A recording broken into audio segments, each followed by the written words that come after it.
সব দেখি কানা হাট বাজার। সব সৃষ্টি জিকির করে কার? একসাথে বলবেন, যে না বলবে বুঝবে যে শয়তানের ভাই। সব সৃষ্টি জিকির করে কার? আর আমার আল্লাহ জিকির করে কার? নবী পাকের। এসব দেখি কানা হাট বাজার। এক কানা কই আর এক কানার চলো এবার ভব পারে। ওরে নজদিক কানা পথ চিনে না, পরকে ডাকে বারংবার। এসব দেখি কানা হাট বাজার। সব সৃষ্টি জিকির করে কার? আর আমার আল্লাহ জিকির করে কার? সব সৃষ্টি স্মরণ করে আল্লাহকে, আর আল্লাহ স্মরণ করে আমার নবীকে। ও আমার বন্ধু, ইন্নাল্লাহা ওয়া মালাইকাতাহু ইউসাল্লুনা আলান নবী। আমি বলছি না, কোরআন বলছে। কোরআন আল্লাহ বলে, হাবিব সব সৃষ্টিগুলি জিকির করে আমি আল্লাহর। আর আমি মালিক, আমি মাওলা, আমি একা, আমি আল্লাহ ছাড়া আর কোন রব নাই। আছে কি আর? আল্লাহ বলেন, কুল হুয়াল্লাহু আহাদ। নবী আপনি বলে দেন আমি আল্লাহ এক। যদি খোদা দুইজন হইতো তাহলে আজকের মাহফিলে বৃষ্টি নিয়ে পারাপারি হইতো। যদি খোদা দুইজন হইতো, সকালবেলা মেঘ হইছিল, এক খোদাই বলতো না মেঘটা আজকে রাত্রিবেলা নামাবো, বৃষ্টির ভিতরে করে পরীক্ষা করব। আর এক খোদাই কইতো না রাত্রিবেলা দিব না। দুই খোদার মধ্যে কিলি কিলি লাগতো। দুই খোদার মধ্যে কিলি কিলি। এক খোদাই আর এক খোদার নাকের মধ্যে মারতো, আর এক খোদা আর এক খোদার নাকের মধ্যে মারতো। পুলিশ তলে কেডা বিচার করবে কেডা? সারা পৃথিবীতে যুদ্ধ হইতে যাইতো, বিরাট বড় মারামারি। এই জন্য আল্লাহ ডাক দেয়, বলেন হাবিব উম্মতকে বলে দেন, কুল হুয়াল্লাহু আহাদ। আমি আল্লাহ এক, আমি আল্লাহ ছাড়া আর কোনো মালিক নাই। আল্লাহুস সামাদ। আমি আল্লাহ কারো মুখাপেক্ষী না, আমি আল্লাহ কারো কাছে দায়বদ্ধ না। আমি আল্লাহর কাছে, আমি আল্লাহ কারো কাছে দায়বদ্ধ না। কিন্তু মনে রাখবেন, আমার আল্লাহ আমার রাসূলের কাছে প্রেমের দায়বদ্ধ। একবার জোরে বলা যাবে কি মারহাবা? ও বন্ধু, আপনি যা চাবেন আমি আল্লাহ তাই দিব। আপনি যা চাবেন আমি আল্লাহ তাই দিব। কোন দিন? কিয়ামতের ময়দানে। আপনি নবী উম্মতের ব্যাপারে যা চাবেন আমি আল্লাহ তাই দিব। কারণ আপনি আমার হাবিব, আপনি আমার রাহমাতুল লিল আলামিন। আমি আল্লাহ আপনারা ভালোবাসি, আপনি নবীও আমি আল্লাহকে ভালোবাসেন। আমি আল্লাহ সৃষ্টির প্রতি মুখাপেক্ষী না, কিন্তু আপনি নবী যা বলবেন আমি আল্লাহ তাই করব। এমন একজন শ্রেষ্ঠ নবী পাওয়ার পরে এই মিলাদুন নবীর মাসে আপনারা খুশি না বেজার? মনোযোগ দিন। আল্লাহ কোরআনে বলেন, হাবিব আমি রব আমার ফেরেশতাদেরকে নিয়ে আপনি নবীর শানে দুরূদ পড়তে থাকি, পড়তে থাকবো, পড়তেছিলাম, পড়তেছি, আগামীতেও পড়তে থাকবো। কতদিন পড়বো তার কোনো সীমানা নাই। ইয়া আইয়ুহাল্লাযীনা আমানু সাল্লু আলাইহি ওয়া সাল্লিমু তাসলিমা।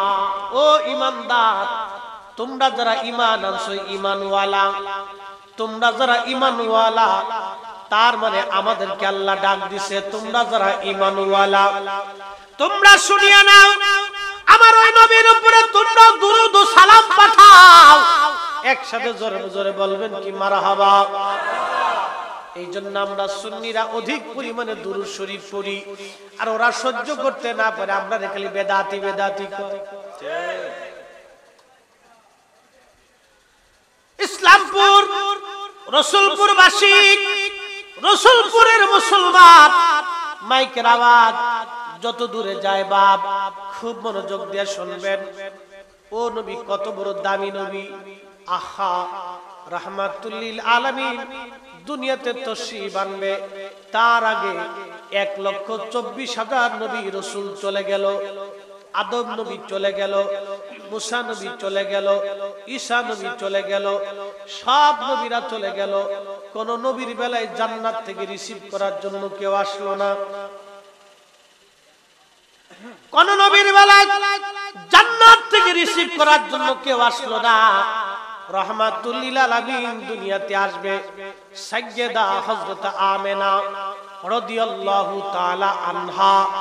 আমরা আমেনার নামের পাশে রাদিয়াল্লাহু আনহা বললাম, আমেনাকে জান্নাতি মনে করলাম। কিন্তু আমাদের দেশে এক দল আছে বুকে হাত বেঁধে নামাজ পড়ে। কি কথা কোন আছে না নাই? ওরা বলে নবীর আব্বা আম্মা দুইজন জাহান্নামী হয়ে গেছে। ওরা বলে রাসূলের আব্বা আম্মা জাহান্নামী। যারা রাসূলের আব্বা আম্মাকে জাহান্নামী মনে করে আল্লাহকে সিজদা দেয়, আল্লাহর কসম করে বলি, ওই মালিকের কসম যিনি হায়াত দেয়, সেই মালিকের কসম যিনি মৃত্যু দেয়, সেই মালিকের কসম যিনি জমিনওয়ালা, সেই মালিকের কসম যিনি আসমানওয়ালা, যেই মালিকের কসম যিনি কিয়ামত করনেওয়ালা, মালিক ইয়াউমিদ্দিন রব্বুল আলামিন, সেই মালিকের কসম করে বলি, নবীর আব্বা আম্মাকে যারা জাহান্নামী মনে করে কাবা ঘরের গিলাফ ধরেও যদি তা হয় না। সর্বনাশ, বাংলাদেশে এমন কোন জুমা নাই যে 200-500 মসজিদ থেকে জুতা চুরি না। ঢাকা শহরে তো বলে লাভ নেই। আমার 9 তলার বিরাট বড় বাড়ি ঢাকাতে, আমাদের ফ্ল্যাটে একবার 8 তলা থেকে চুরি শুরু করছে, নিচ পর্যন্ত সব চুরি করে নিয়ে গেছে। জুতা যা ছিল বাইরে, ব্যাগ একটা লই আইছে, ভদ্রলোকের মতো একবারে খুব সুন্দর মতো উঠছে, টাইমে কইরা দারোয়ান কয় আমি তো চিনি না। আমি মনে করছি ভদ্রলোক কার বাড়ির মেহমান। পরে সিসিটিভি ক্যামেরায় দেখে যে সর্বনাশ, বিরাট বড় ভদ্রলোক একবার প্যান্ট প্যান্ট জুতা মতো পরে সুন্দর করে ব্যাগ একটা কান্দে কইরা একবার লিফটে উপরে উঠে 8 তলার থেকে জুতা চুরি করা শুরু করছে। চুরি করতে করতে নিচে নামছে, সব জুতা যা বাইরে ছিল সব লয়ে গেছে। আমি বললাম বাপরে বাপ, এটা কোন কোন জগতের জুতা চুরি? চিন্তা করে নেই, বাসার বাড়িতে জুতা চুরি করে নিয়ে গেছে।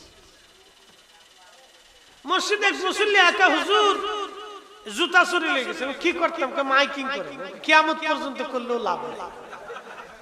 পুরেন ঢাকায় যান, দেখেন কিছু পান কিনেন।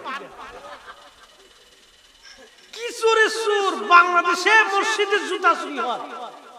এত বড় নবীর উম্মত, হায় আফসোস। আল্লাহু আকবার। সৃষ্টি সব জিকির করে কার? আর আমার নবী স্মরণ করে, নবীকে দুরূদ পড়ে নবীর শানে। একসাথে বলা যাবে আল্লাহু আকবার। আল্লাহ তার রাসূলকে কত বড় ইজ্জতওয়ালা বানাইছে।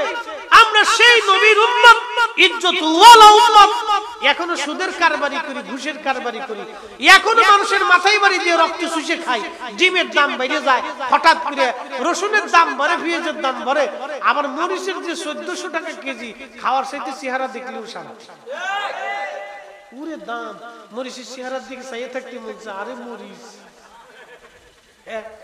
1400 টাকা কেজি, আরে মরিচ তোর দিক চাইয়ে থাকতে হবে। পেঁয়াজের দাম বাড়ে, তেলের দাম বাড়ে, চালের দাম বাড়ে, আটার দাম, রুটির দাম ভূত করে বেড়ে যাচ্ছে। সোনার বাংলাদেশ হোটেলগুলিতে অধিকাংশ বিদায় ঢাকা শহরে দেখা যায় মরা মুরগি সাপ্লাই দিয়ে দিচ্ছে। খা, কদ্দুর পারিস খাইতে হবে, খা। একই কথা করে মরা মুরগি। এই ব্রাহ্মণবাড়িয়া থেকে যত মুরগি যা, তার কিছু কিছু মুরগি মরে যা, এই মরা মুরগি হোটেল এলাকা আমরা দিয়ে যাই। 250 টাকা পোল্ট্রি, ও মোটামুটি 100 টাকা করে নিয়ে যা। সকালবেলা খুব ফ্রাই ট্রাই বানিয়ে, কাবাব সাবাব বানিয়ে পাবলিকের খাওয়াই দেয়, খাইয়ে যা। ও টাকার জন্য এই হারাম জিনিস মানুষকে খাওয়াই দিল। আল্লাহর কসম করে বলি, এই ব্যবসার ভিতরে যে কয়টা পয়সা রুজি করছে সব হারাম। ওই টাকা দিয়ে ও বাড়ি গরুর গোশত খাবে, ওই গরুর গোশত আর শুয়োরের গোশত, কুত্তার গোশতের মধ্যে কোনো তফাৎ নেই। মানুষ এগুলি খাচ্ছে। আখিরি নবীর কত পাওয়ারফুল নবীর উম্মত, আল্লাহু আকবার। মেহশরের মাঠে, কঠিন হাসরের মাঠে আল্লাহর সামনে দাঁড়ানোর মতো কেউ সাহস করবে না, এমনকি আবুল বাশার আদম সবিউল্লাহ পর্যন্ত। সে ডাক দিয়ে বলবে, সন্তান আমার, আমি তোমাদের বাবা হতে পারি, কিন্তু আজকে আল্লাহর সামনে দাঁড়ানোর মতো সাহস আমার করতেছে না, অন্য কারো কাছে যাও। ইব্রাহিম বলবে, আমি আল্লাহর খলিল বন্ধু হতে পারি, কিন্তু আল্লাহর সামনে দাঁড়ানোর শক্তি আমার নাই। মুসা নবী বলবে, আমি কালিমুল্লাহ হতে পারি, কিন্তু আল্লাহর সামনে দাঁড়ানোর ক্ষমতা আজকে আমার কাছে নাই। ঈসা রুহুল্লাহ বলবে, আমি রুহুল্লাহ হতে পারি, কিন্তু আমার পক্ষে সম্ভব না। তবে এক জায়গা গেলে আজকে মঞ্জুর হবে, যাও আখির নবী নূরুল্লাহ হাবিবুল্লাহ রাহমাতুল লিল আলামিনের দরবারে যাও। আজকে এই রাসূল ছাড়া এই হাসরবাসীর কোনো উপায় নাই। একসাথে বলা যাবে মারহাবা। কাজী নজরুল দাঁড়িয়ে আছে, কাজী নজরুলের দাঁড়িয়ে আছে, কয়টা মোষ আছে আর কয়টা চুল আছে লম্বা। কাজী নজরুল কি সাইকুল হাদিস, মুনাজারে আহলে সুন্নাত, মুফতি আজম, বাইতুল মুকাররমের খতিব। দেখেন এলেম কি ছিল, জ্ঞান কি ছিল, মেধা কি ছিল। আমার নবীর শানে ৪৫০০ নাতে রাসূল লিখে বলেছে, তার একটা নাত